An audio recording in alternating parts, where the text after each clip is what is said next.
C'est à l'Académie suédoise que je veux d'abord adresser mon salut.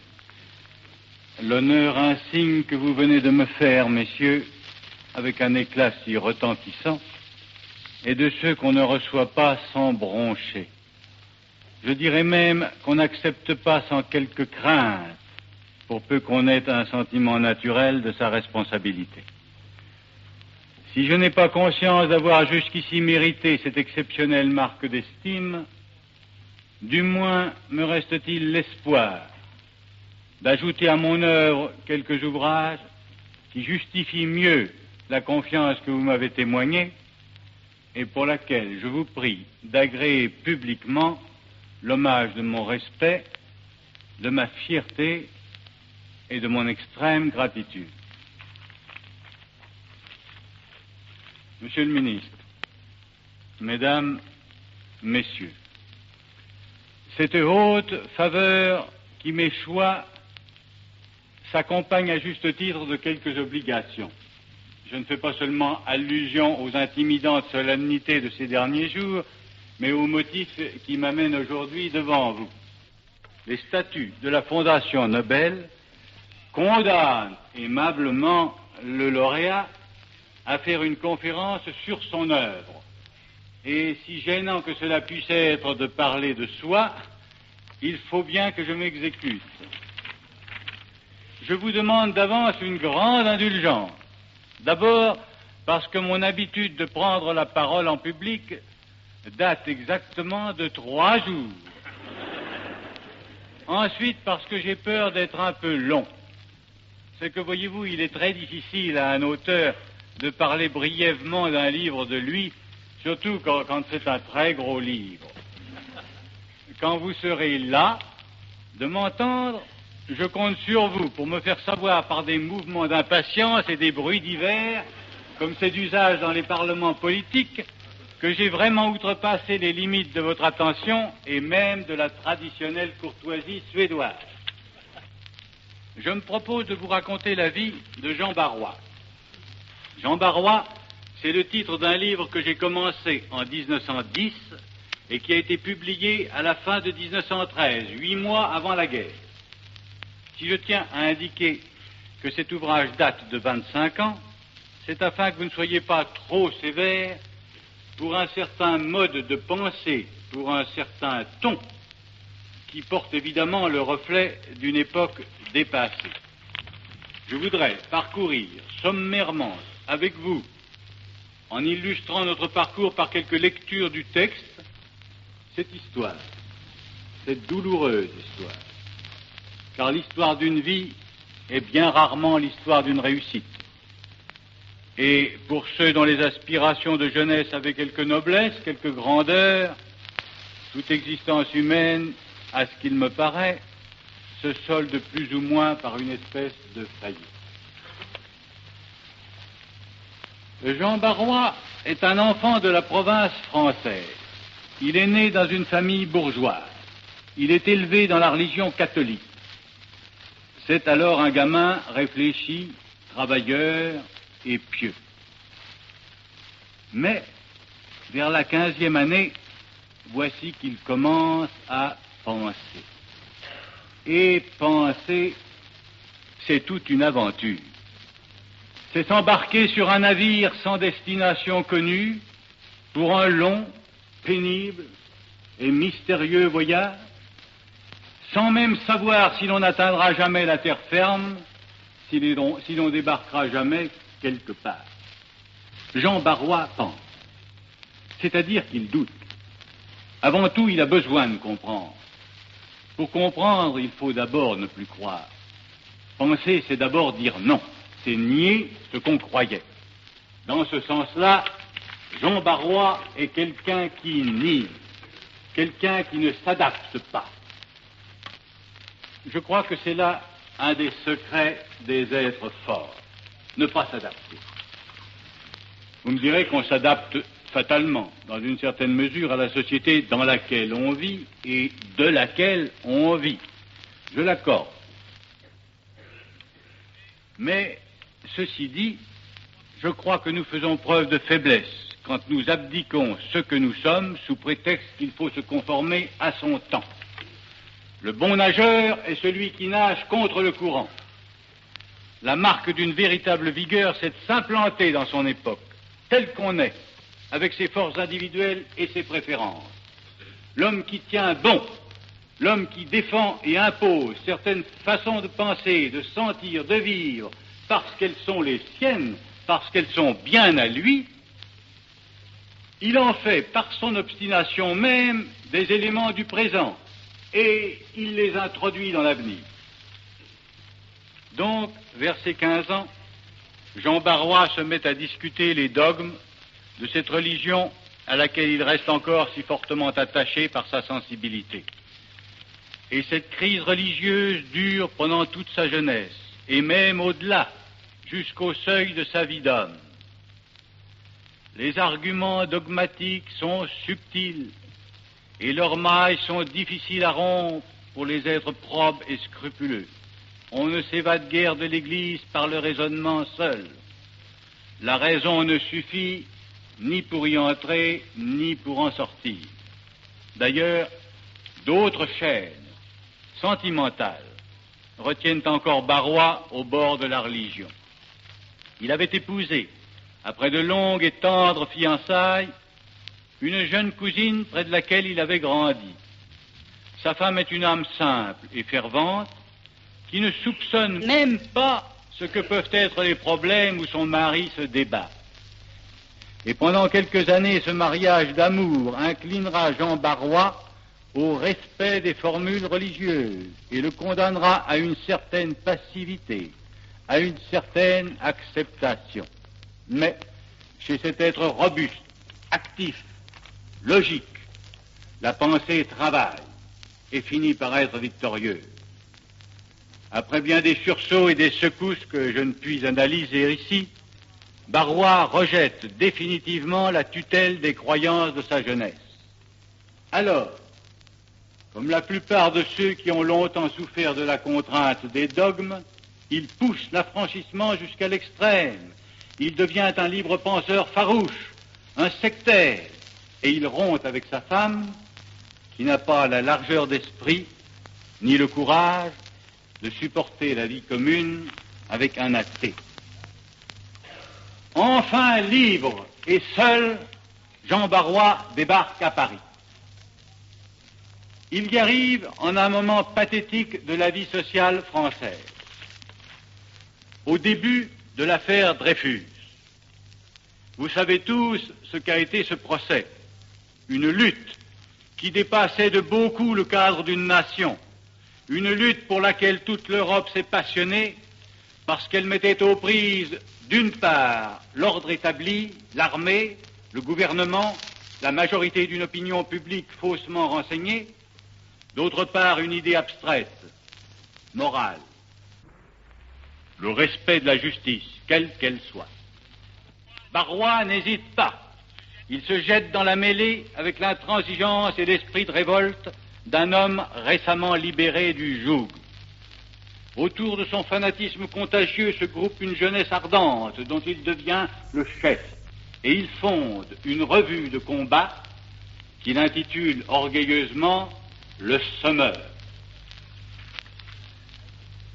Pour la fondation de cette revue a lieu, un soir, chez Barrois, une réunion des jeunes collaborateurs. La soirée s'est poursuivie tard, on a beaucoup parlé, beaucoup fumé, et chacun, dans l'enthousiasme de cette entreprise qui est en train de naître, développe les idées qui lui tiennent à cœur. En feuilletant ces jours derniers mon livre pour préparer cette lecture, mes yeux sont tombés sur la page où Barrois, avec une exaltation romantique, explique à son tour à ses camarades ce qu'il pense du monde de son temps.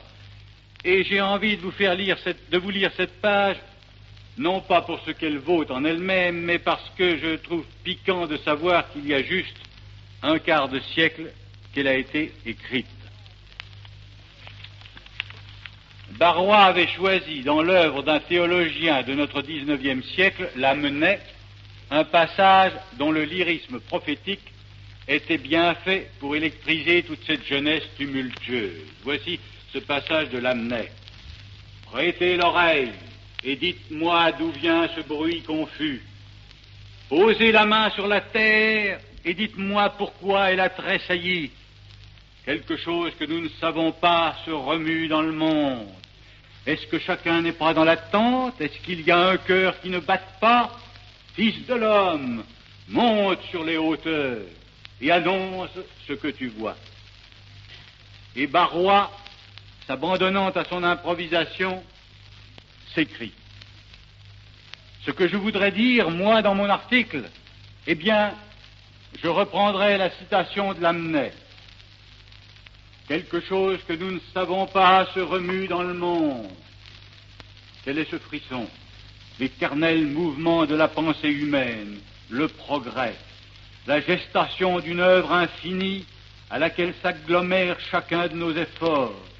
Et ce mouvement porte obscurément en lui toutes les solutions que nous cherchons, toutes ces vérités de demain qui se dérobent encore à nos explorations, mais qui, à leur jour, comme tombent les fruits mûrs, se dévoileront l'une après l'autre devant l'interrogation humaine.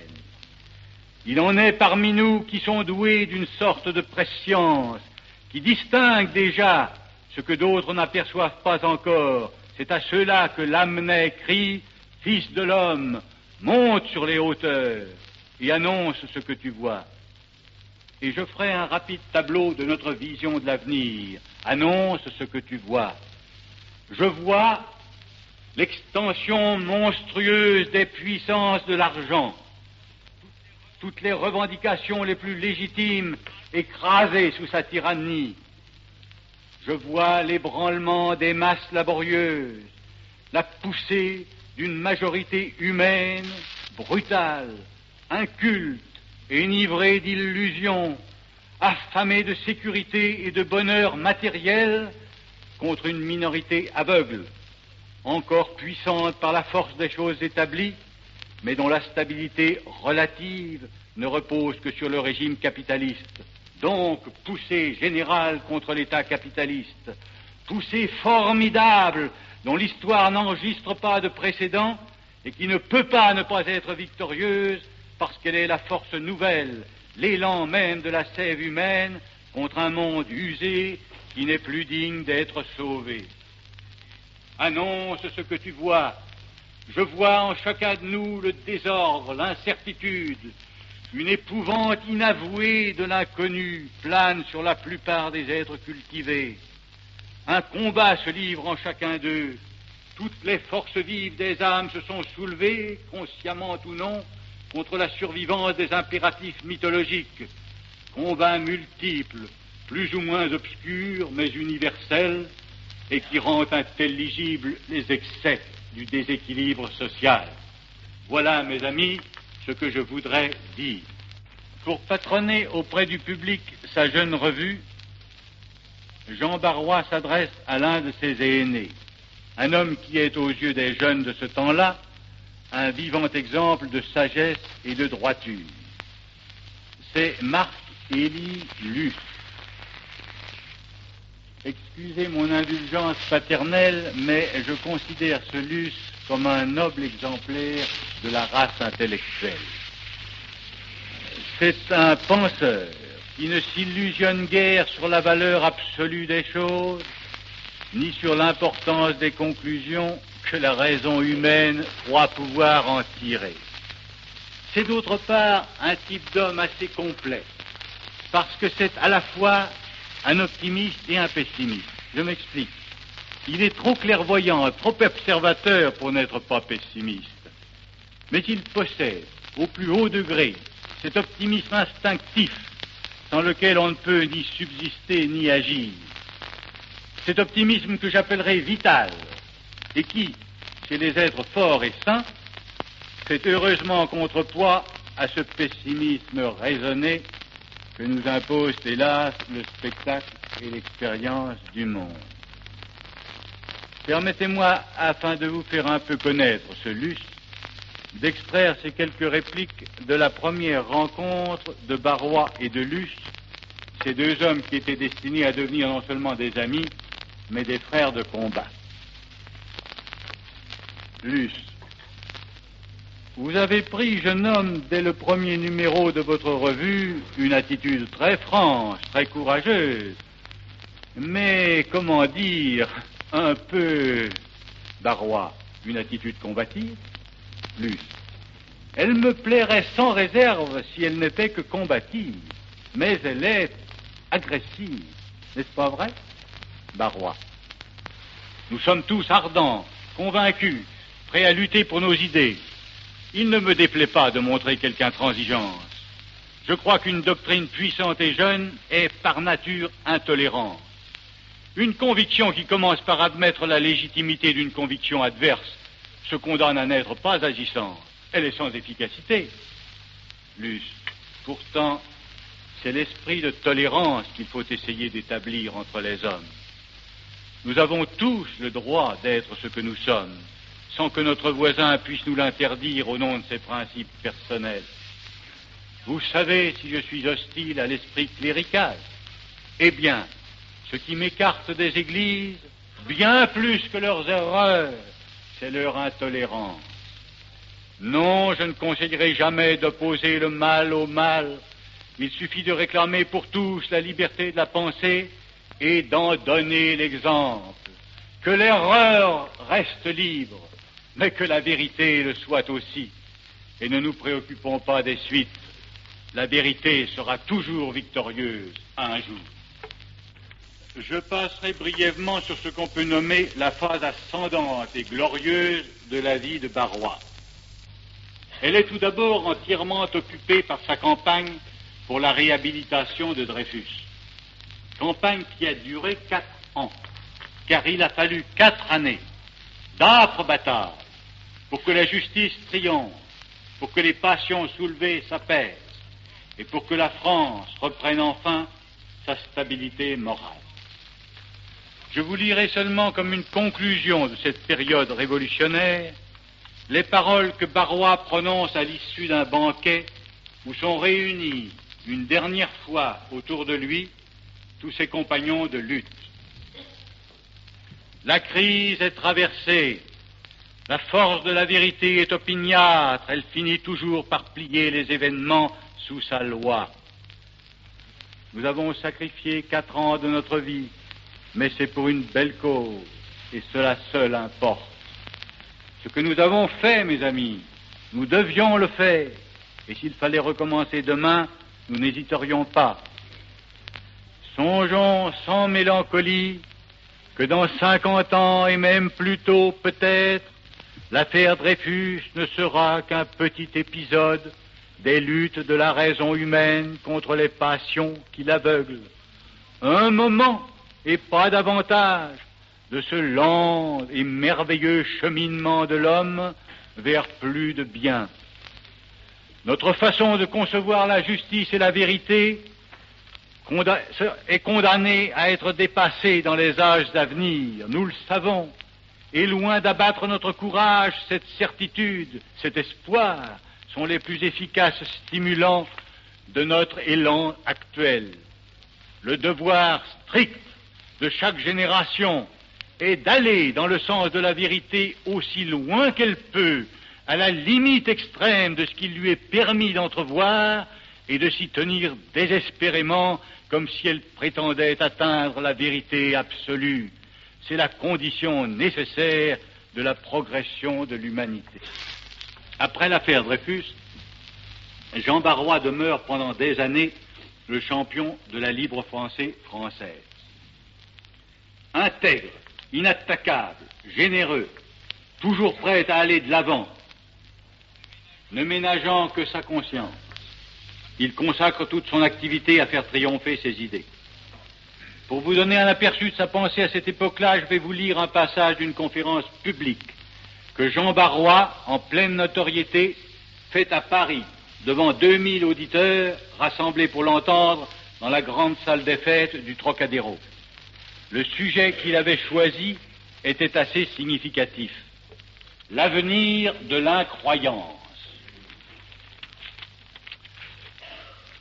Il semble bien qu'une religion dogmatique ne peut pas indéfiniment tenir les hommes sous son joug. La rigidité fondamentale de ces formules la rend de plus en plus inacceptable à des esprits qui ont trop souvent expérimenté la relativité de leur connaissance pour admettre une doctrine qui se proclame immuable et infaillible. Le courant actuel semble orienté vers une conception purement scientifique de l'univers.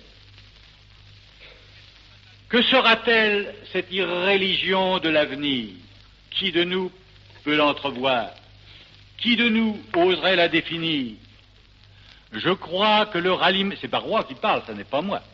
Je crois que le ralliement des esprits et des cœurs pourrait se faire d'une part sur le terrain de la solidarité sociale et de l'autre sur le terrain de la connaissance scientifique. J'entrevois la possibilité d'une éthique nouvelle. En face d'une nature indifférente et qui le dépasse, l'homme aura toujours le besoin de s'associer à son semblable.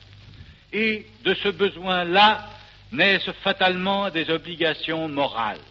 J'imagine que cette sorte de devoir établira pour un temps un nouvel équilibre social. Pronostic vague, je le sais, simple jeu de l'esprit, mais les temps nouveaux n'ont plus de prophètes. Ce qui est probable, c'est que le terrain de ralliement ne sera plus métaphysique. Il nous faut en toute chose maintenant une base expérimentale.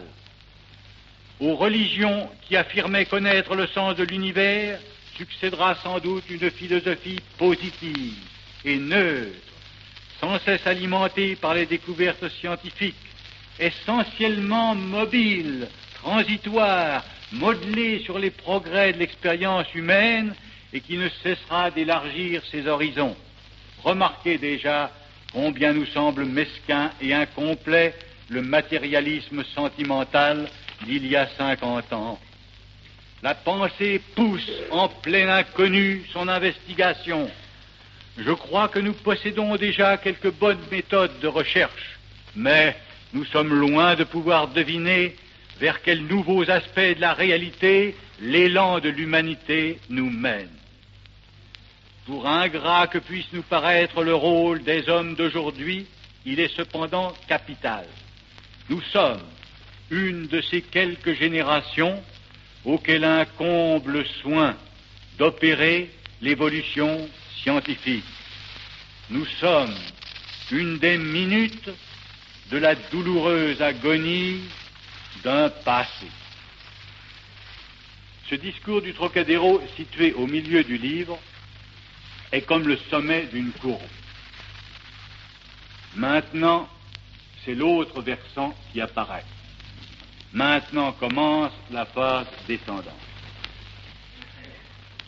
Brusquement, cette grande flamme se met à baisser. L'âge arrive, et surtout la maladie. Après une pleurésie grave, Barrois reste atteint d'un mal qui le ronge en secret, d'un mal qui ne pardonnera pas. Ce farouche lutteur, qui n'a jamais consenti à regarder autre chose que la vie, aperçoit tout à coup, devant lui, visible et déjà proche, la mort. Et c'est comme un brusque changement d'éclairage, comme un renversement soudain de toutes les valeurs. En même temps, il découvre que, autour de lui, une jeunesse nouvelle est née. Une jeunesse qui piastre et qui, à son tour, veut agir. Une jeunesse qu'il comprend mal et dont il ne se sent plus compris. C'est le drame de toutes les générations. L'heure bouleversante où surgissent à nos côtés des adolescents que nous n'avions pas vus venir, qui ont pour eux les forces et l'irrésistible rayonnement de leur jeunesse, et qui, forts de leurs droits tout neufs, nous arrachent des mains ce qu'ils croient être un flambeau. Je vous demande de bien vouloir écouter 2 scènes, un peu longues peut-être, mais qui vous feront assister d'une façon plus précise et plus directe à l'évolution de Jean Barrois. le vieillissement progressif d'un homme de pensée et d'action, c'est vraiment, parmi tous les spectacles attristants de ce monde, l'un des plus émouvants qui soit. Quand j'ai écrit ces pages-là, j'avais 30 ans. Il me semble aujourd'hui que j'avais d'avance pressenti ce que c'est que de vieillir, que de se sentir abandonné peu à peu par ce flot qui vous a porté, ce flot qu'on avait naïvement confondu avec soi-même et qui soudain vous dépose et vous dépasse. La première de ces scènes est un entretien de Barrois avec un nommé Dallier, un très jeune écrivain du Semeur. Le Semeur, ce périodique que Barrois a créé au temps de l'affaire Dreyfus et qui est devenu, grâce à lui, une influente revue de combat libre-penseuse. Vous allez voir combien le ton a changé depuis la conférence du Trocadéro. Barrois. Je viens de parcourir votre article, mon ami. Ça ne va pas, mais pas du tout. Je ne dis pas qu'il soit mal construit, mais il ne peut pas être publié tel quel dans notre revue. Si c'est là votre conception personnelle du sentiment religieux, c'est votre affaire. Mais jamais je ne laisserai paraître dans un périodique que je dirige un article aussi étroitement sectaire. Un silence. Dallier fait un pas en arrière pour se retirer. Barrois passe sa main sur son front et d'un geste, il invite Dallier à s'asseoir. Barrois. Voyez-vous, Dallier, vous escamotez une partie de la réalité, c'est trop commode.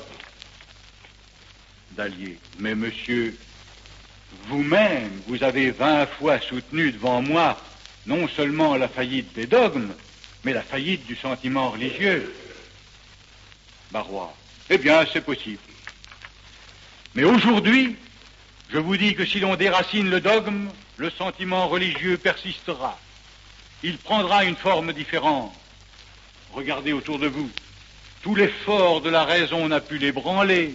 Au contraire, le sentiment religieux, il est partout, dans tout ce qu'on tente d'un bout à l'autre du monde pour défendre le droit, pour préparer un avenir social meilleur. La charité, l'espérance et la foi, mais c'est exactement ce que, sans employer les mêmes termes, je m'efforce de pratiquer, moi, depuis que je suis affranchi. Alors, n'est-ce qu'une question de mots? Qu'est-ce qui me guide obscurément vers le bien, sinon la permanence en moi d'un sentiment religieux qui a survécu à ma foi? Et d'où vient qu'il y ait en chacun de nous ce même principe de perfectionnement? Non, non, la conscience humaine est religieuse en son essence. Il faut l'admettre comme un fait, le besoin de croire à quelque chose. Ce besoin-là, il est en nous, comme le besoin de respirer. Le second fragment que je veux vous lire est extrait d'une scène où Jean Barrois, plus vieilli encore et plus inquiet, se sentant abandonné par ses collaborateurs jeunes, fait une visite à son grand ami Marc-Élie Luce pour lui annoncer qu'il donne sa démission de directeur de revue, qu'il renonce à son poste de chef et qu'il va, comme un champion disqualifié, se retirer loin de Paris et y attendre la mort. Luce, un homme comme vous ne se condamne pas volontairement au silence.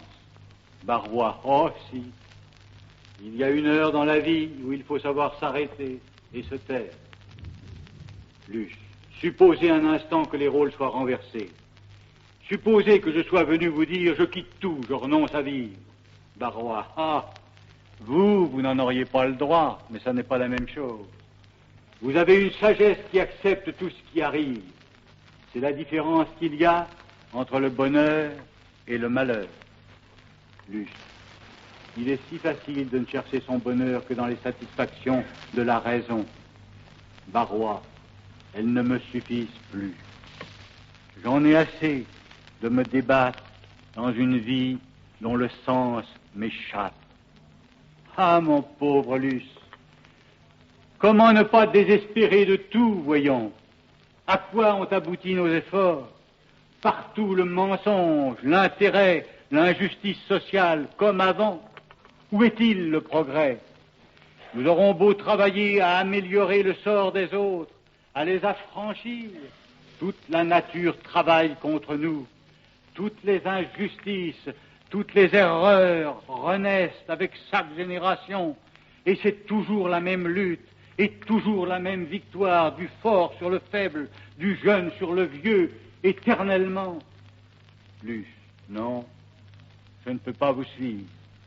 Je ne peux pas voir le monde si mauvais que vous le faites.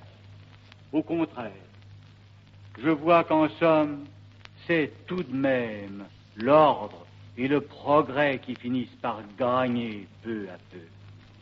Vu d'ensemble, vu de haut, l'humanité avance.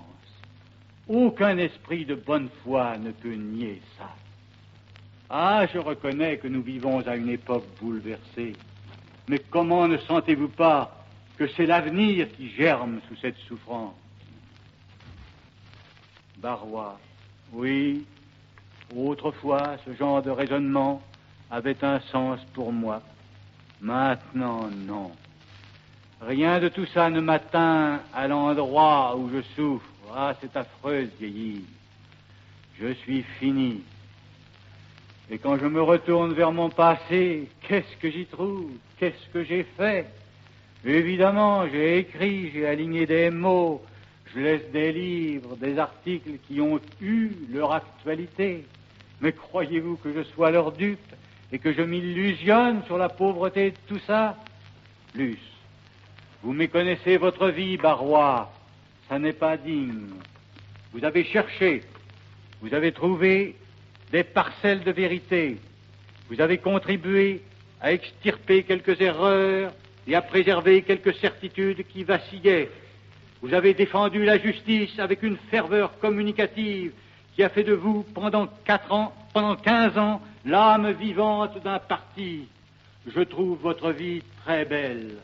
Allez, allez, Barrois, il n'y a pas une bonne graine qui se perde, pas une idée généreuse qui ne germe un jour. Il suffit, pour avoir fait du bon ouvrage, de s'être donné humainement toute sa vie. Quand on a semé le mieux et le plus possible, on peut s'en aller en paix et céder la place à d'autres. Barrois, mais je ne suis pas aussi sûr que vous d'avoir semé le bon grain. Luce le considère avec un découragement infini. Luce, vous ne raisonnez plus. Barrois, on peut raisonner quand on a 30 ans. On peut se passer de croire tant qu'on est jeune. Mais quand on se sent près du terme, on est tout petit devant l'infini. On a par-dessus tout un désir vague, le désir d'on ne sait quoi, qui serait le remède à toutes les transes.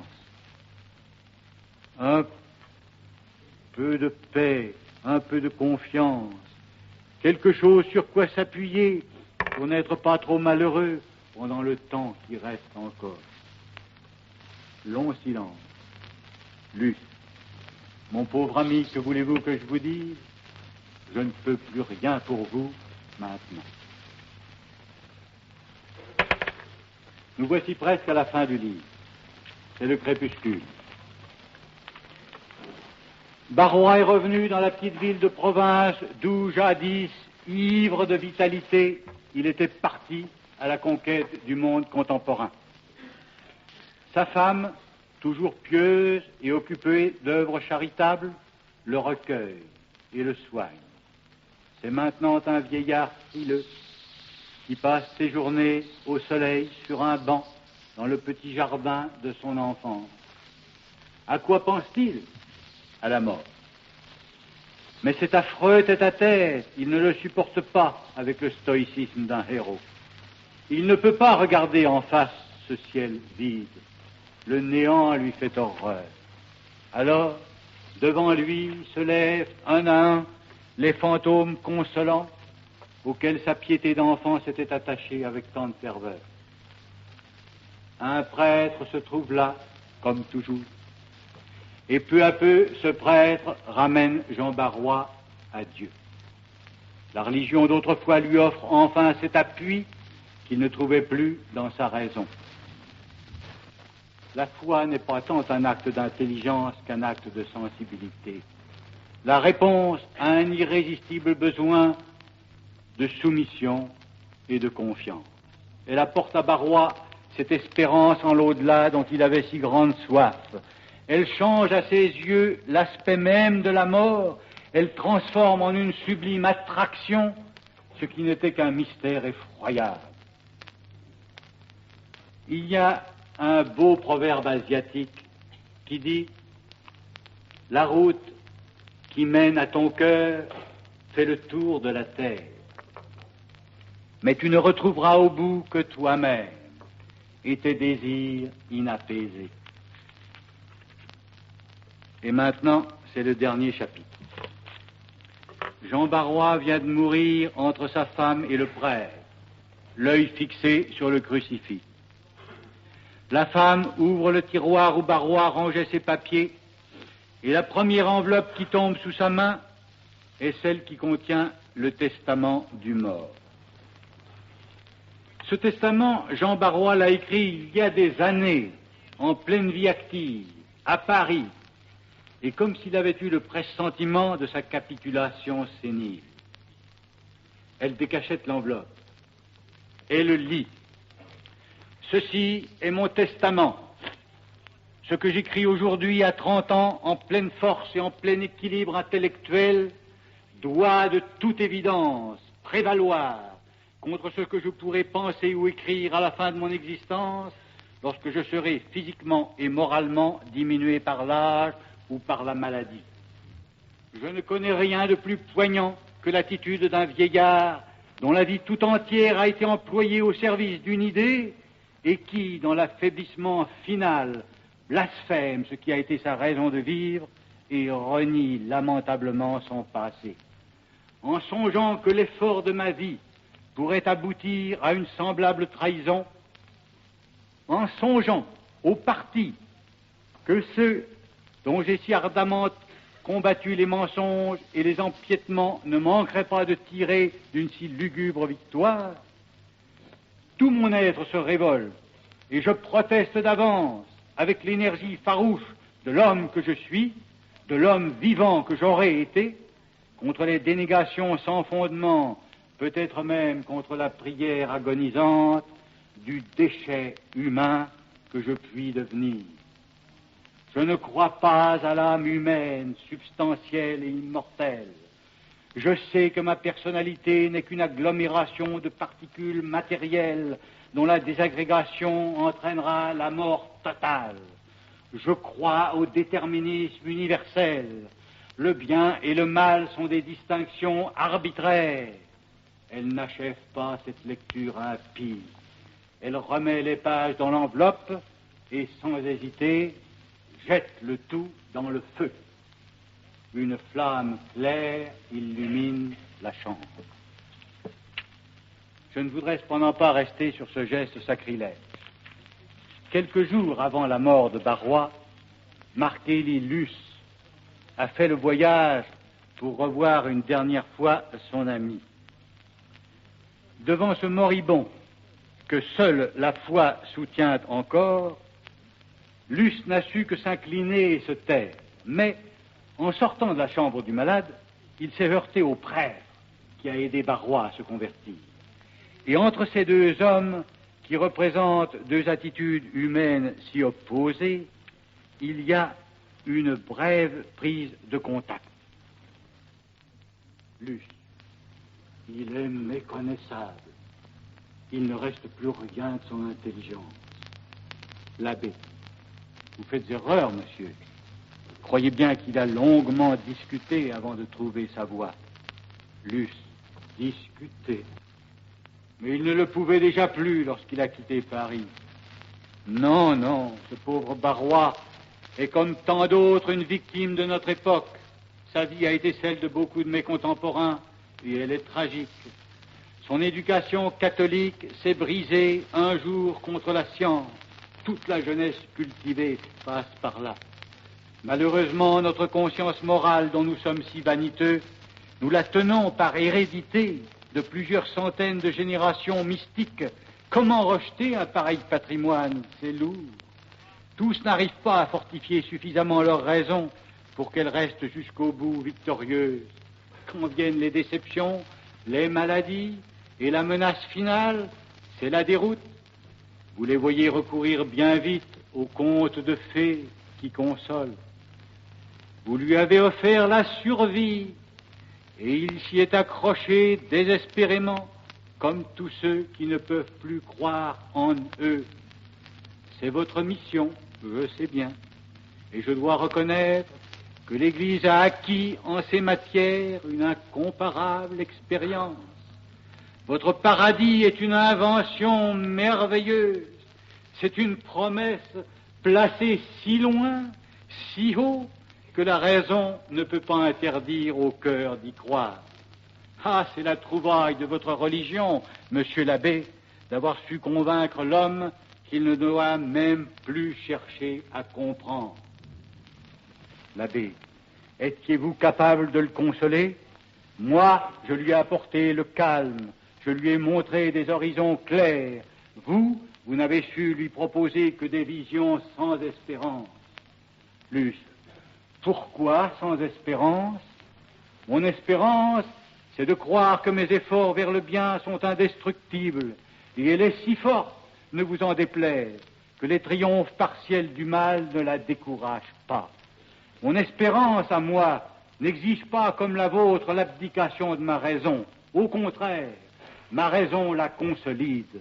Elle me prouve que notre vie n'est ni un mouvement avide, ni une simple occasion de souffrir, ni une course au bonheur individuel. Elle me prouve que mes actes collaborent au grand effort universel, et partout elle me fait découvrir des motifs d'espérer.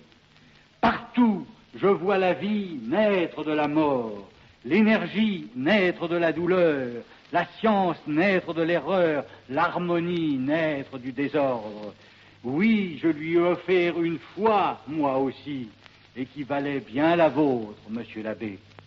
L'abbé, elle n'a pu lui suffire. Et même si vous pensez que je lui ai offert un mensonge, vous devriez être heureux que j'ai pu, par n'importe quel moyen, lui rendre la paix. Luce, non, je ne connais pas deux morales. On doit arriver à la paix sans être dupe d'aucun mirage, par la seule vérité. Les mots de vérité et de justice reviennent bien souvent dans ce livre. Il est vrai qu'ils ont été les maîtres mots de beaucoup d'hommes de ma génération. La vérité, nous la cherchions éperdument. Nous ne l'avons pas trouvée. Laissons les jeunes reprendre notre tâche. Déjà, ils nous poussent et nous écartent. Qu'ils cherchent à leur tour, à moins de tenir pour profonde la réponse que fit Ponce Pilate à ce petit sorcier hébreu qu'on avait traîné devant son tribunal et qu'on appelait le roi des Juifs.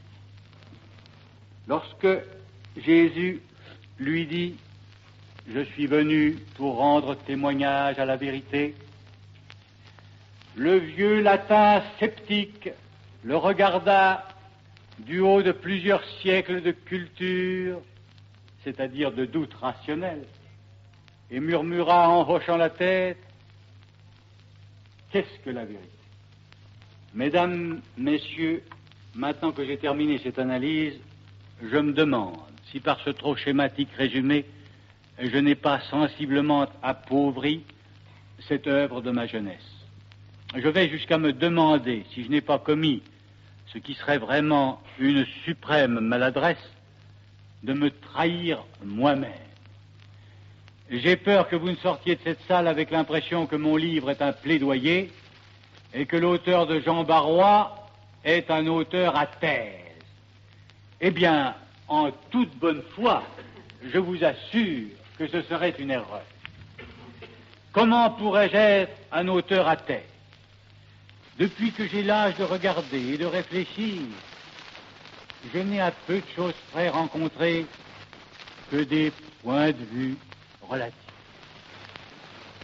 Me voici à l'approche de la soixantaine, toujours obsédé par les mêmes scrupules, toujours occupé, comme un adolescent, à réviser mes conjectures de la veille. Et j'ai presque renoncé à pouvoir jamais me reposer sur des certitudes. Ah, j'envie souvent les gens assurés, ceux qui ont, une fois pour toutes, mis la vérité dans leur poche. Cette race de gens plus nombreux que jamais, au point qu'ils semblent véritablement pulluler aujourd'hui sous toutes les latitudes, comme s'ils étaient le produit naturel de l'humanité à cet âge pathétique de sa croissance. Ces gens qui savent toujours dire où est le vrai, où est le faux, où est le bien, où est le mal. Ce n'est pas ma faute si mon tempérament m'a fait si différent d'eux.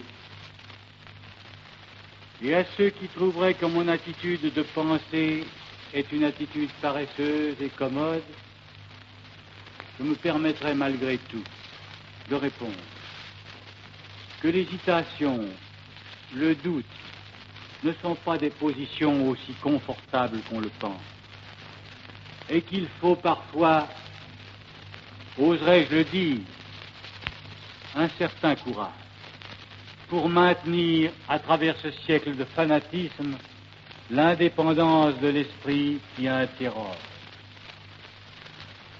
Non, n'emportez pas d'ici l'idée que Jean Barrois est un livre à terre. Jean Barrois, c'est seulement l'histoire d'un homme. Goethe, à la fin de sa vie, nous a légué ce sage conseil. Le vrai sujet d'étude pour l'humanité, c'est l'homme. Et votre grand révolté de Strindberg, quand il a consenti à révéler le but de sa confession passionnée, a dit qu'il avait voulu éclairer l'histoire de l'âme humaine. Eh bien, à cette enquête de l'homme penché sur son propre mystère, mon livre apporte simplement la contribution d'un document biographique. Jean Barrois, c'est un individu, parmi tant d'autres. Je ne dirais même pas c'est un Français, ni c'est un catholique, car il m'a été prouvé que son histoire pouvait éveiller une compréhension fraternelle en des nations et en des confessions religieuses très diverses.